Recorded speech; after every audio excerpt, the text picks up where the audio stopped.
Welcome sa DRS 2.0. Fresh at nagbabagang happenings bang hanap mo? Mga padabarkads man yan o mga trending topics? Pwes, sagutin natin yan. Kaya naman isubscribe nyo na ang ating channel para sa mga nagbabagang balita everyday. So ayun, welcome back again sa ating YouTube channel mga kadabarkads, and for today's video, ang pag-uusapan natin ay tungkol sa mga importanteng kaganapan sa loob at sa labas ng Itbulaga. So kanina nga nakasama natin ang P-pop group na Wink. Dito po yan sa programa ng Itbulaga. So nakakatuwa lang dahil talaga naman pong nabibigyan sila ng tsansa na makapag-showcase ng kanilang grupo and syempre ng kanilang talent. At hindi lang yan mga kadabarkads dahil meron pong nagbabalik dito sa Itbulaga, Sugod Bahay mga kapatid. Walang iba kundi po ang Yakult. At namigay nga sila sa Sugod Bahay mga kapatid ng kanilang product na Yakult, and syempre meron din sa studio po ng Itbulaga. Talaga namang napaka-generous ng mga sponsors ng TBJ Production. Samantalang inilabas po ng Itbulaga ang mga statement ng mga judges po na sumalang dito sa The Clones matapos po ng kanilang pag-judge sa Itbulaga. At base nga po sa mga statement na nilabas nila, aminadong sumakit ang ulo nila at syempre aminado silang napakahusay ng mga sumalang dito po sa Itbulaga. Ayon pa sa kanila, nagulat sila dahil sobrang dikit na dikit ang boses ng mga clone sa totoong singer na ginagaya po ng mga sumasaling contestant dito sa segment.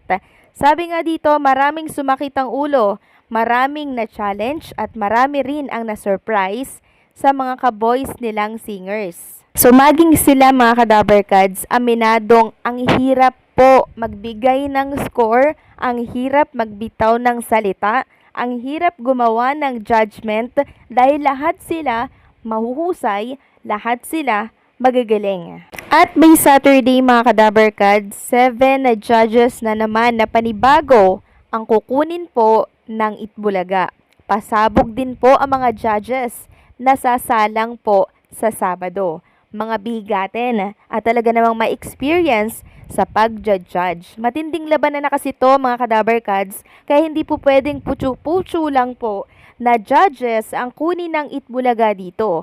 Dahil grabe, 300,000 po yung pinaglalabanan dito mga kadabarkads.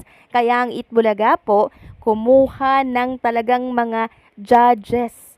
Nakikilatis po sa mga clone contestant. Para po yan sa Sabado mga kadabarkads. At magugulat kayo kung sino-sino yung 7 judges na yon. Samantalang, alam nyo ba mga kadabarkads, pumalo po pala ng 78K ang boto ni Mr. Roel Carino.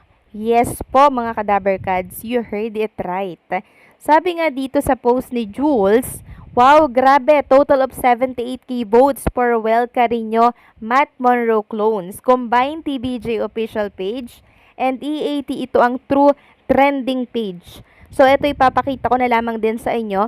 41K votes para po yan sa EAT trending page. Tapos 37K naman sa TBJ official page po. Total of 78. Grabe, 'di ba? 78 katao.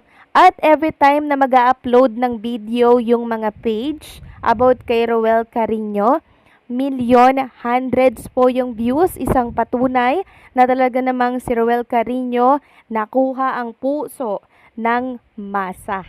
Mahusay kasi siya mga kadabarkads.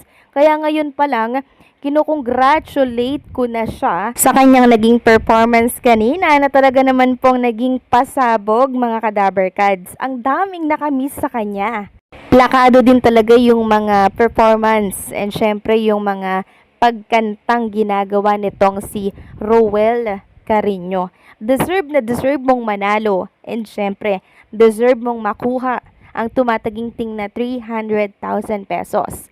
Kaya galingan mo sa Sabado, Roel Carino, kasi matitindi rin yung mga kalaban mo, lalo na si Gary Valenciano, Stephen JC, si Woolton, at marami pang iba.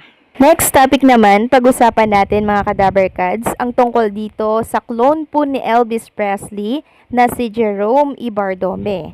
Marami po kasing mga page na nagtutulak ng botohan para ipasok muli itong si Elvis Presley dito po sa The Clones, lalo na po doon sa Grand Showdown sa Sabado. So eto ipapakita ko na lamang po sa inyo yung mga pagboto na tinutulak nila para makabalik muli si Elvis Presley ay both Jerome Ibardome aka Elvis Presley ng The Clones. Ayan po ang dami nila mga Kadaberkads. At kung maglalabas po ng pinakang pagbobotohan ang TBJ Production, siguradong makakabalik pa rin po itong si Jerome Ibardome sa Itbulaga. Sabi nga dito sa nabasa ko, pansin ko lang mga Kadaberkads, marami pa din ngayong nagpo-protesta sa EB at nagtatampo sa pagkakatalo ni Elvis Presley sa EB. Maraming naniniwala na talagang deserving si Elvis makasama sa Grand Showdown sa Sabado.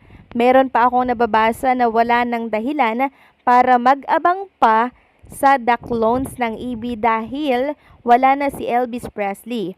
Magaling kasi talaga si Elvis. Walang duda, kaya dapat lang siya masama sa Sabado. May 3 days pa para maghimala at sana marinig ng TBJ ang hinaing nating mga supporters ni Elvis. Katulad ng ginawa ng TBJ kay Roel Carino as Tabercad's Choice. Marami kaming boboto sa kanya. Kaya TBJ sana dinggin mo ang hinaing ng maraming tao. Sana totoo yung nababasa ko na pumunta si Elvis sa EV studio at kinausap ng TBJ para nasana yon sa comeback niya sa Sabado. Well, kung totoo man nga po mga Kadaberkads na nagpunta si Elvis or si Jerome sa studio ng Itbulaga, para saan kaya yun? 'Di ba? Para saan kaya yun?